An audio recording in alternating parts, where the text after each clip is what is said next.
செந்தமிழ் சீமான் அவர்களுக்கு மிகப்பெரிய நன்றியை சொல்றேன். இப்படி ஒரு பேக்கப் இருக்கு போய் தான் நாங்க வாதாட்டோம். நீங்க புல்ல அரிக்குதுங்க அப்படியே அப்படியே கொக்கரிக்கிறானுங்க அப்படியே ஜெயிச்சிட்டோம். யாரால ஜெயிச்சாங்க? செந்தமிழன் சீமானால ஜெயிச்சாங்களாம். உண்மையிலேயே கரூர்ல அன்னைக்கு 41 பேர் இறந்தப்போ இவங்க கட்சியில புடுங்காவனம் கார்த்தின்னு ஒரு நாய் இருக்கிறான். அவன் என்ன பண்றான்னா, விஜய் அவர்கள் வந்து சகட்டு மேனிக்கு கெட்ட பேச்சலாம் அவன் இவன் வாடா போடா அந்த மவனே இந்த மவனேன்னு சொல்லிட்டு திட்டுறான். அவன் நிருபர் கேட்கிறாரு, ஏன்டா அப்படி திட்டுற அப்படின்னு கேட்டா, ஆமாங்க சின்ன குழந்தை முதற்கொண்டு இறந்து போச்சுங்க, எனக்கு வயிறு எரியுதுங்க அப்படின்னு சொல்லி திட்டினான். கர்ப்பிணி பெண் முதற்கொண்டு இறந்து போச்சு அப்படின்னு சொல்லிட்டு திட்டினான். அன்னைக்கு நம்ம நினைச்சோம் உண்மையிலேயே கரூர் மக்களை காப்பாற்ற வந்த பரமாத்மாக்கள் இவங்க தான் அப்படின்னு சொல்லி நம்ம நம்பினோம்.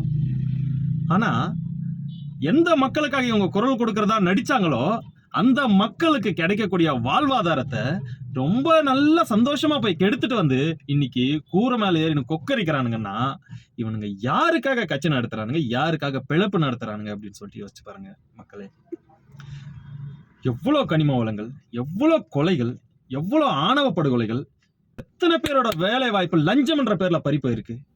அதுக்கெல்லாம் குரல் கொடுக்காத, அதுக்கெல்லாம் வழக்கு தொடுக்காத இந்த வைத்தறிச்சல் கொண்ட கும்பல் இன்னைக்கு 41 உயிர்களை பறிகொடுத்த குடும்பங்களுக்கு கிடைக்க வேண்டிய அந்த வாழ்வாதாரத்தை கெடுத்துட்டு அவங்க வயித்துல அடிச்சுட்டு கொக்கரிக்கிறானுங்கன்னா எந்த மாதிரி மனநிலைமையில இருப்பாங்கன்னு யோசிச்சு பாருங்க மக்களே.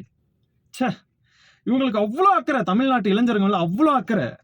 எதுக்குடா இந்த அக்கறைன்னு பார்த்தா, திரள் நிதியை திருடி தின்றதுக்கு மக்களே நம்ப வச்சு.